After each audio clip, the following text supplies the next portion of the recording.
Hi hello ಸ್ನೇಹಿತರೆ, ಇವತ್ತಿನ recipe capsicum ಗೊಜ್ಜು. ಕ್ಯಾಪ್ಸಿಕಮ್ನ ಯೂಸ್ ಮಾಡಿಕೊಂಡು ನಾನು ಕ್ಯಾಪ್ಸಿಕಮ್ ಗೊಜ್ಜು ಮಾಡ್ತಾಯಿದ್ದೀನಿ. ತುಂಬಾ ಟೇಸ್ಟಿಯಾಗಿರುತ್ತೆ, ಅಷ್ಟೇ ಸಿಂಪಲಾಗಿ ಕೂಡ ರೆಡಿಯಾಗುತ್ತೆ. ಅಕ್ಕಿ ರೊಟ್ಟಿಗೆ, ಚಪಾತಿಗೆ ಮತ್ತು ಅನ್ನಕ್ಕೆ ಮೂರಕ್ಕೂ ಇದು ಪರ್ಫೆಕ್ಟ್ ಕಾಂಬಿನೇಷನ್.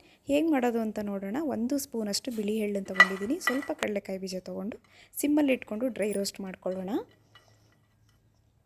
ಇದು ಡ್ರೈ ರೋಸ್ಟ್ ಆಗೋ ಅಷ್ಟರಲ್ಲಿ ನಾನು ಮಸಾಲೆಗೆ ಏನೇನು ಬೇಕು ಅಂತ ತೋರಿಸ್ತೀನಿ. ನಾನು ಕೊತ್ತಂಬರಿ ಸೊಪ್ಪನ್ನ ತೊಳೆದು ಇಟ್ಕೊಂಡಿದ್ದೆ. ಸ್ವಲ್ಪ ಕೊತ್ತಂಬರಿ ಸೊಪ್ಪನ್ನ ಹಾಕ್ಕೊಳ್ತಾ ಇದ್ದೀನಿ. ನಿಮಗೆ ಕ್ವಾಂಟಿಟಿ ಎಷ್ಟು ಬೇಕಂತ ನೋಡ್ಕೊಳ್ಳಿ. ಇದು ಒಂದು 5ರಿಂದ 6 ಜನಕ್ಕೆ ಆಗೋಷ್ಟು ಗೊಜ್ಜು ರೆಡಿ ಮಾಡ್ತಾಯಿದ್ದೀನಿ. ಸ್ವಲ್ಪ ಕೊತ್ತಂಬರಿ ಸೊಪ್ಪು ಹಾಕ್ಕೊಂಡು ಸ್ವಲ್ಪ ಕಾಯಿ ತುರಿ ಹಾಕ್ಕೊಂಡಿದ್ದೀನಿ. ಈಗ 1 ಸ್ಪೂನಷ್ಟು ಹುರ್ಗಡ್ಲೆ ಹಾಕ್ಕೊಳ್ತಾ ಇದ್ದೀನಿ. ಹುರ್ಗಡ್ಲೆ ಹಾಕಿದ ನಂತರ ಹುಣಸೆ ಹಣ್ಣು ಸ್ವಲ್ಪ ತೊಗೊಂಡು ಅದನ್ನು ತೊಳೆದು ನೆನೆಸಿಟ್ಟಿದ್ದೆ, ಅದನ್ನು ಕೂಡ ಸೇರಿಸ್ಕೊಳ್ತಾ ಇದ್ದೀನಿ ಈಗ ನಾನು. ನಂತರ ಧನಿಯಾ ಪೌಡರ್ ಹಾಕ್ಕೊಳ್ತಾ ಇದ್ದೀನಿ, ಒಂದು ಅರ್ಧ ಸ್ಪೂನಷ್ಟು ಧನಿಯಾ ಪೌಡರ್.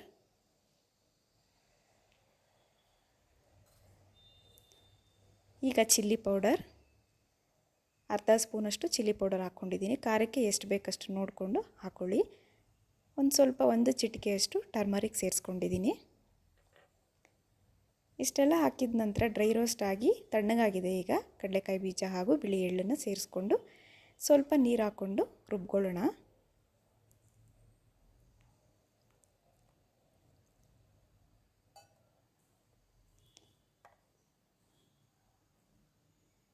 ಈಗ ರುಬ್ಬಿದಾಗಿದೆ ನೋಡಿ, ಈ ಟೆಕ್ಸ್ಚರಲ್ಲಿ ರುಬ್ಕೊಂಡ್ರೆ ಸಾಕು. ಕ್ಯಾಪ್ಸಿಕಮ್ ಪಲ್ಯ ಮಾಡೋದಕ್ಕೆ 2 ಈರುಳ್ಳಿನ ತೊಳೆದು ಈ ಥರ ದಪ್ಪ ಸೈಜಲ್ಲಿ ಹಚ್ಚಿಟ್ಕೊಂಡೆ. ಹಾಗೆ 2 ಟೊಮೆಟೊ ಕೂಡ ಅದೇ ಸೈಜಲ್ಲಿ ಹಚ್ಚಿಟ್ಕೊಂಡಿದ್ದೀನಿ. ಸ್ವಲ್ಪ ಕರಿಬೇವಿನ ಸೊಪ್ಪು ಹಾಗೆ 3 ಕ್ಯಾಪ್ಸಿಕಮ್ನ ನಾನು ಕ್ಯೂಬ್ ಸೈಜಲ್ಲಿ ಕಟ್ ಮಾಡಿ ಇಟ್ಕೊಂಡಿದ್ದೀನಿ. ಒಂದು ಪಾತ್ರೆಗೆ ಬಿಸಿ ಇಟ್ಟು ಎಣ್ಣೆ ಹಾಕ್ಕೊಂಡು ಅದಕ್ಕೆ ಕಾದ ನಂತರ ಸಾಸಿವೆ ಹಾಗೂ ಈರುಳ್ಳಿನ ಹಾಕ್ಕೊಂಡು ಸ್ವಲ್ಪ ಹೊತ್ತು ಈ ಥರ ಕೈ ಆಡಿಸ್ಕೊಂಡು ಕರಿಬೇವಿನ ಸೊಪ್ಪನ್ನು ಅದ್ರ ಜೊತೆಗೆ ಸೇರಿಸ್ಕೊಳ್ಳೋಣ.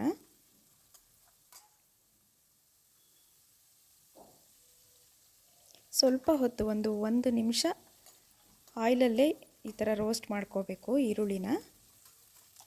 ಈ ಟೈಮಲ್ಲೇ ಸ್ವಲ್ಪ ಟರ್ಮರಿಕ್ ಸೇರಿಸ್ಕೊಳ್ಳೋಣ, ಬೇಗ ರೋಸ್ಟ್ ಆಗುತ್ತೆ ಈರುಳ್ಳಿ.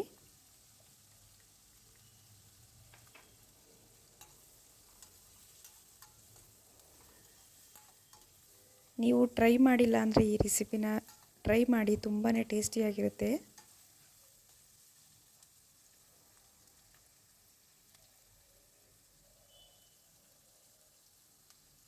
ಈಗ ಆಲ್ಮೋಸ್ಟ್ ಆಗಿದೆ. 1 ನಿಮಿಷ ಬೆಂದಿದೆ ಈರುಳ್ಳಿ.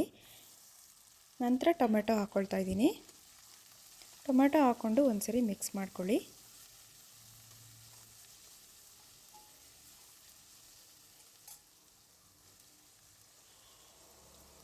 ಟೊಮೆಟೊ ಹಾಕಿದ ನಂತರ ರುಚಿಗೆ ತಕ್ಕಷ್ಟು ಉಪ್ಪು ಹಾಕ್ಕೊಂಡು ಇನ್ನೊಂದು ಸರಿ ಮಿಕ್ಸ್ ಮಾಡಿ ಸ್ವಲ್ಪ ಈರುಳ್ಳಿ ಟೊಮೆಟೊ ಹಾಕಿ ಸ್ವಲ್ಪ ಹೊತ್ತು ಬೇಯೋದಕ್ಕೆ ಬಿಡಿ.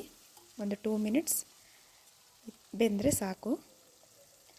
2 ಮಿನಿಟ್ಸ್ ಆದಮೇಲೆ 3 ಕ್ಯಾಪ್ಸಿಕಮ್ನ ಈ ಥರ ಸೈಜಲ್ಲಿ ಹಚ್ಚಿಟ್ಕೊಂಡಿದ್ವಲ್ಲ ಅದನ್ನು ಕೂಡ ಸೇರಿಸ್ಕೊಂಡು ಇನ್ನೊಂದು ಸರಿ ಚೆನ್ನಾಗಿ ಮಿಕ್ಸ್ ಮಾಡ್ಕೊಳ್ಳಿ. ಮಿಕ್ಸ್ ಮಾಡಿಕೊಂಡು ಒಂದು 5 ಮಿನಿಟ್ಸ್ ಇದು ಬೇಯಬೇಕು ಕ್ಯಾಪ್ಸಿಕಮ್ಮು.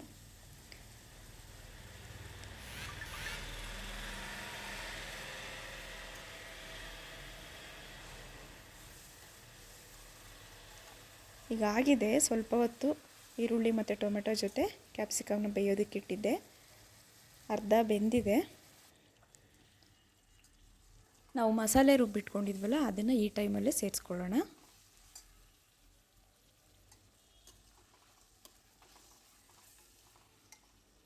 ನೋಡಿ, ಒಂದು ಸರಿ ಎಲ್ಲ ಮಿಕ್ಸ್ ಮಾಡಿಕೊಂಡು ರುಬ್ಬಿಟ್ಕೊಂಡಿರೋವಂಥ ಮಸಾಲೆನ ಹಾಕ್ಕೊಳ್ತಾ ಇದ್ದೀನಿ.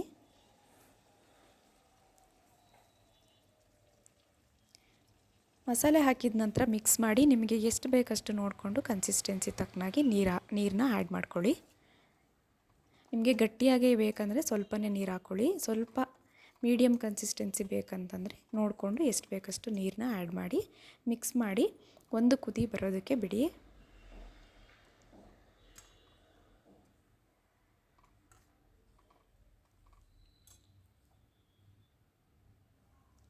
ಈಗ ಒಂದು ಕುದಿ ಬಂದಿದೆ. ಸ್ವಲ್ಪ ಬೆಲ್ಲ ಸೇರಿಸ್ಕೊಳ್ತಾ ಇದ್ದೀನಿ.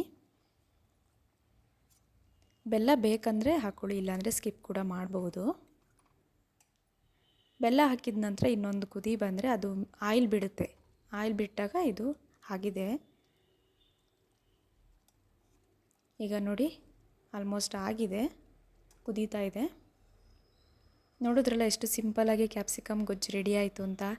ಅಕ್ಕಿ ರೊಟ್ಟಿಗೂ, ಚಪಾತಿಗೆ, ಅನ್ನಕ್ಕೆ ಎಲ್ಲದಕ್ಕೂ ಆಗುತ್ತೆ. ಇದಕ್ಕೆ ನಾನು ಚಪಾತಿ ಮಾಡ್ಕೊಂಡಿದ್ದೆ. ಚಪಾತಿಗೆ ಕ್ಯಾಪ್ಸಿಕಮ್ ಗೊಜ್ಜನ್ನು ಸರ್ವ್ ಮಾಡ್ತಾಯಿದ್ದೀನಿ. ಈ ರೆಸಿಪಿ ನಿಮ್ಗೆ ಇಷ್ಟ ಆದರೆ ಪ್ಲೀಸ್ ಲೈಕ್ ಮಾಡಿ, ಹಾಗೆ ನನ್ನ ಚಾನಲ್ನ ಸಬ್ಸ್ಕ್ರೈಬ್ ಮಾಡ್ಕೊಳ್ಳಿ.